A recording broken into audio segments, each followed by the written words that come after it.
We all know about those licensed games based on movies. Some of them are good, some are not so good. Well, I happen to own the best licensed game. I wonder what it is. I played the game before I ever watched the actual movie when I was a kid, so when I did end up watching it years after beating the game, I was like, oh my god, they got the prototype time machine from the game! This bad boy came out in 2007 on every single system imaginable. I own the GameCube version, the obvious victor when it comes to quality. It's essentially a third-person action-adventure game, separated into various levels that progress you through the story. And I think they actually have the same VAs from the movie. At least that sounds like Adam West. I made a pizza delivery to Nebulon 5 and picked up a herd of Zumzats. Cute little critters. I had a bunch of them on my ship, but now they've escaped. The game's only about 3 or 4 hours long, but manages to cram in a decent amount of levels. You got your typical walking around, doing puzzles, combat, but then you also got the hamster ball. With it being such a short game, the story is pretty simple. I know, no deep lore for Meet the Robinsons, a real shame. You want to take the time machine to go see Abe Lincoln or something, but as you're leaving from the void here, this bowler hat guy takes it. So you gotta go after him and fix the past as well because you knocked over this kid so this weird ant future doesn't happen. But Chum, I hear you say, what makes this game the best licensed game? I want you to look at this funny ladder climb animation and tell me there isn't better quality out there. You got this house section, right? Acts as a tutorial for the different things in the game. Equipment, scanning, crafting, charge ball, movement, all that, and Garlic cheese balls. thing is, this is the only level in the game you're allowed to return to. If you miss a collectible in any other level, you have no chance of getting it again. These collectibles are optional though, such as blueprints for health and ammo upgrades, concept art, and the best part, cheats. You can give Wilbur a big head while wearing a pizza shirt.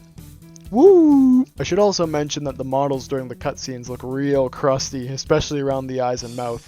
What is going on there? Scanning is completely optional though, it's really only for filling out the logbook and looking at these JPEGs. Anyways, we go through the house, time machine gets stolen, we gotta find the old time machine now and chase after the bowler hat guy. I can follow him in the prototype time machine, but we'll need to infiltrate the time laboratory security vault. You're gonna break into your dad's time lab? Yes. Now what's the fastest way to sub-level 3? Let's see. Sub-level 3. Okay, you'll need to take the 415 Express, run the giant hamster ball to the 3rd hall, jump through the spinning fan of death, turn right, no wait! I mean left. Are you sure you don't want to tell your dad? I'm sure. Right. After that, you just have to make it past the robot guardian, but he's nothing to worry about. The basement of the house is the first real dungeon in the game, and I say that in quotation marks because these are really just some regular levels stitched together with loading zones. We beat up a big old robot, get the time machine, and go after the bowler hat guy to the science fair. This is the best level in the game. You gotta figure out how to get that bowler hat guy who is running around to different parts of the school and collecting info. I kind of wish there was more freedom in this level, because it is fun trying to figure out how to get into the room he's in. I do wish this level was a bit longer and there were more ways to actually get to the bowler hat guy. But we end up chasing him down, knock over some kid, but uh-oh, that causes the apocalypse. We get back to the future and this time machine gets stolen by ants. Bummer. At this point, while I was recording footage, some of the lads were in the same call and talking about Roblox and their unhealthy power fantasy they get from it. Which, it's so simple. If you were to have Roblox, oh my god, think about it.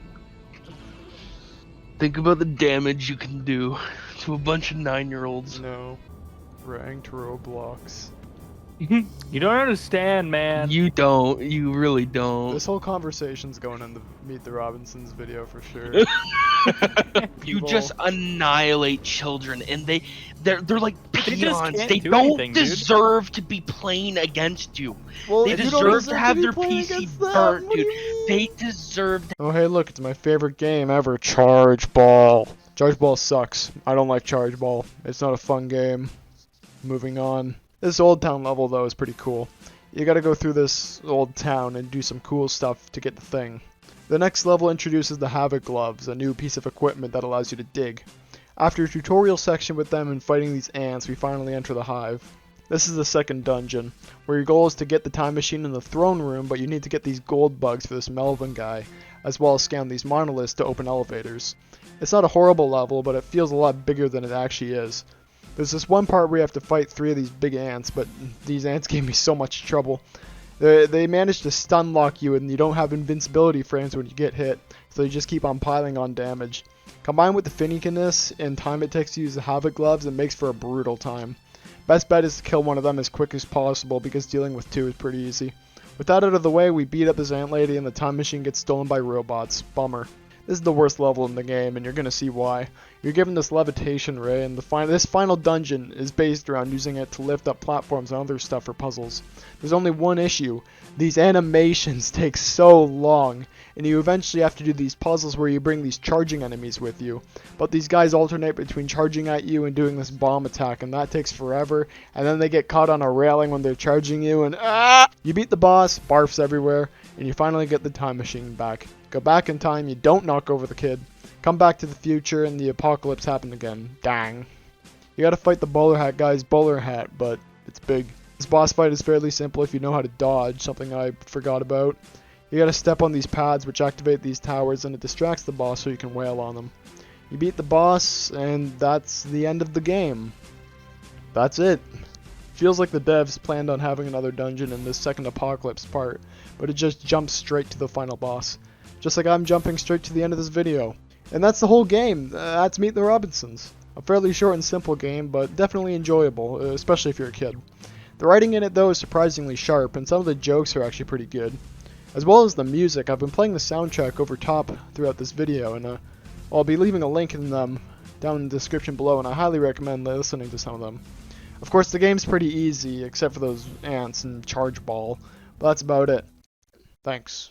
Let's pass the message along too, because I don't want to have Roblox on my PC, dog. Why? I have skills. Why, you ashamed because we're gonna be better than you? No, because I don't want to play Roblox. Right, sure you Bro, don't. it's such Come a on simple now. game.